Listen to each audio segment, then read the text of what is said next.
Thurgood, Peter, lots of discussion now on who Biden's going to pick as his vice presidential nominee. Thurgood, you and I wrote a column for the Straits Times back in on April 20th, in which we said a governor with experience in dealing with COVID, like Whitmer in Michigan, would be a good choice. She's not even on the top 10 list now. So where do we stand? Well, now that you've tarnished my credibility with that reference, I will say I'm surprised that she has dropped off the list, because I do think she continues to do a good job in her position as the governor of Michigan. I think that the current list is impressive, but I think that there is one name that, if it's not being considered, ought to be considered, that's not on that list. And it is a name I would not have thought of just a couple of weeks ago. And that's former First Lady Michelle Obama, who I know has not run for office herself, but she has been closely involved with her husband's campaigns for the State House and for the U.S. Senate, and of course for the White House and re-election. And she has therefore survived the rigors of the campaign trail. She has handled any kind of press situation, easy or tough.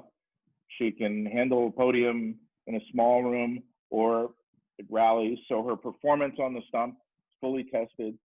Lord knows that family's been vetted more than just about any family in recent history.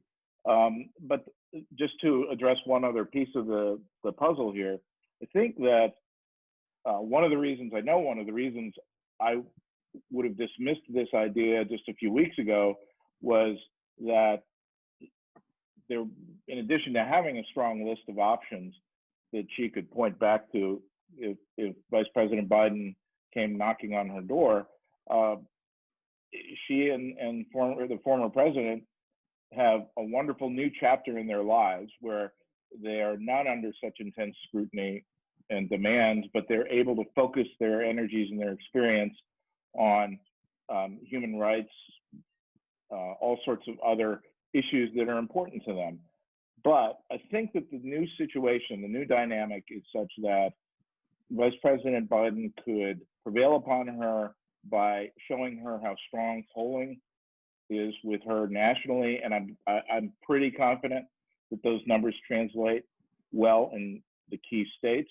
Moreover, she's still relatively young and could return to this wonderful chapter in her life after making history. And I have to wonder if that is enough of a package to pitch her. And if she does, I think it would be a dynamite ticket. And as a friend of mine pointed out, it would save a lot of money on buttons, signage, and bumper stickers too. It'd be Biden Obama instead of Obama Biden. Right. Yeah. So, well, two things. One, I just did a talk for the Milken Institute interns in Asia. And it was a Zoom talk. We were talking U.S. politics, and I'll tell you, one of the questions was, who do you think they'll have as vice president? And I said, well, one of my friends thinks it could be Michelle Obama. The faces lit up like you would not believe. That these kids were just so excited at her name and this possibility. I mean, it does show the energy that she would generate. But I have to question. Look, she's obviously been involved in all her husband's campaigns. She's never run herself. She's never been responsible for that. And I think that has to give you a pause as to whether or not what would happen when she's actually got her own name on the ballot, because she's not proven in that regard. And also, her most famous quote from the last campaign, or certainly the one I remember, is, when they go low, we go high. Do you want a vice president who goes high, or do you want a vice president who can be an attack dog? And that's not her role, because that's not who she is. I don't know, Peter, what do you think? Well, I mean, the one thing I know is that President Trump broke all the rules so that there are no rules. And I think that, and the second thing is that if Democrats really believe that a Trump second term would be a threat to the very soul of the republic, then we really have to make a bold choice. And the only bold choice is Michelle Obama. we've had a history at Democrats of making rather weak choices. In 2000, it was Joe Lieberman who coined the memorable phrase "Joe-mentum," and who could forget that? In 2004, we had the great John Edwards, who is now practicing law somewhere, and I Tim think he was Kaine, disbarred, by the way. and disbarred. Joe Biden was the strongest vice president we had, and it showed. And Tim Kaine was frankly a disappointment. He was a lovely man, remains a lovely man, but he was a very weak vice presidential candidate.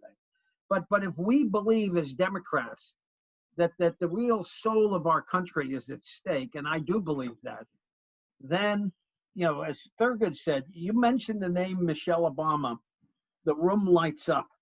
People believe she has the class and the style to become president. Her book is still on the bestseller list. I checked the Times list on Sunday. It was like number 6. It's been there forever. And I think she becomes a knockout part of the ticket.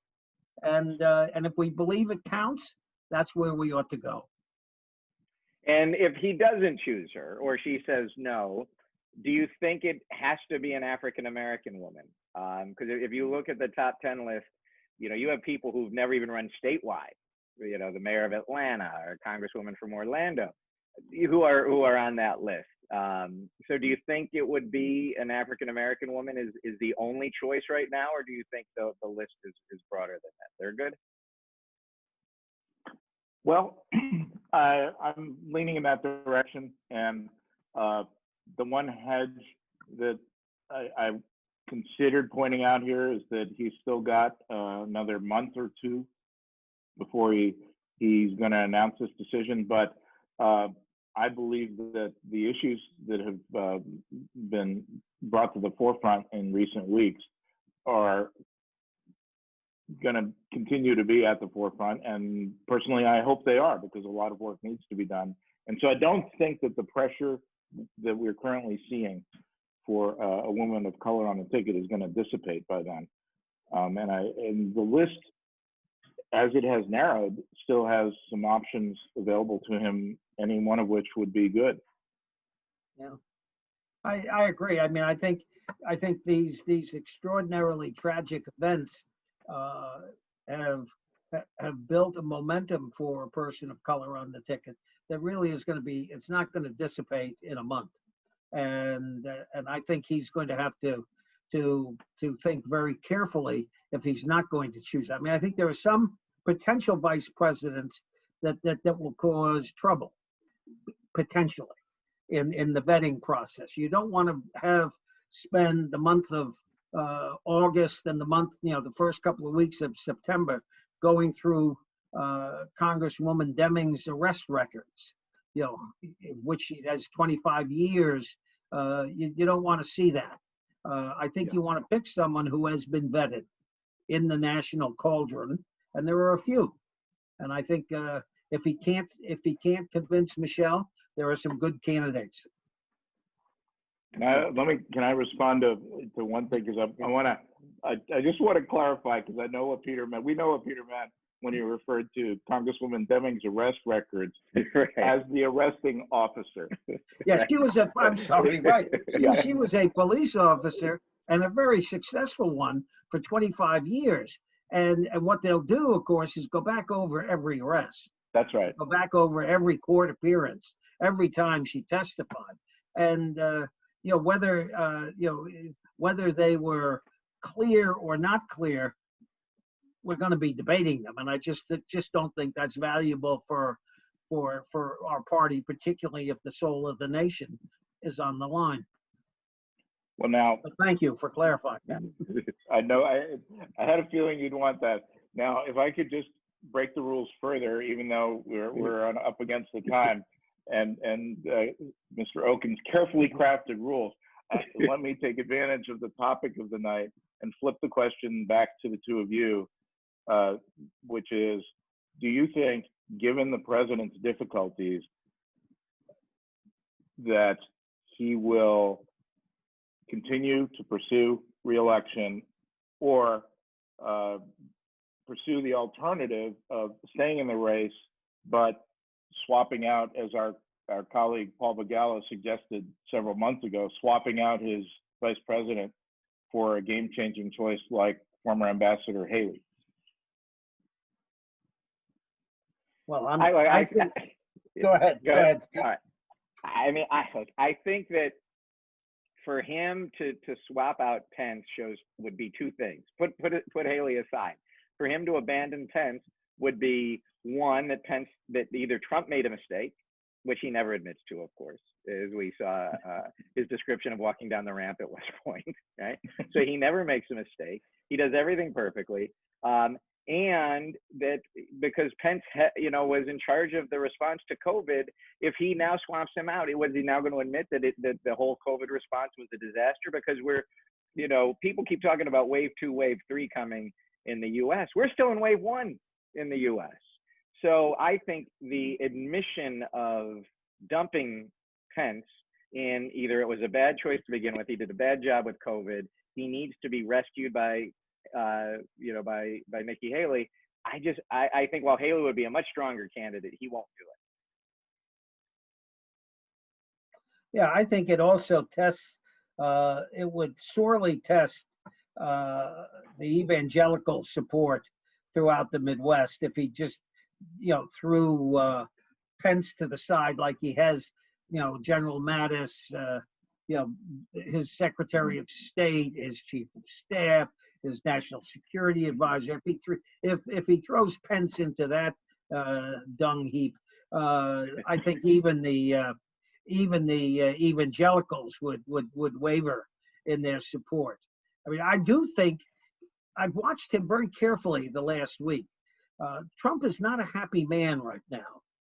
He has avoided the press for over 10 days, and that's usually, it's usually like one of those video games which you suck the power out of him. That's where he gets his power. Today's very brief Q&A was very subdued. He was very unhappy. He's not happy about what's coming up at the rally in Tulsa, even if they say he does not want half the people wearing masks and stuff. I mean, it's going to be a grim period through the Tulsa rally, and if he has a couple of more of these, I think he's going to start wondering about whether this is really the job for him. Well, I will say I raised that just to give you guys an opportunity to jump on it. And while I agree with both of you, let me give him the talking point, which is my vice president has done a beautiful job, a perfect job with the virus, but it is so time consuming and it is so important to our future as I lead us into this economic recovery that I would like him to focus on it full time and not have the distraction of the campaign trail. A COVID czar.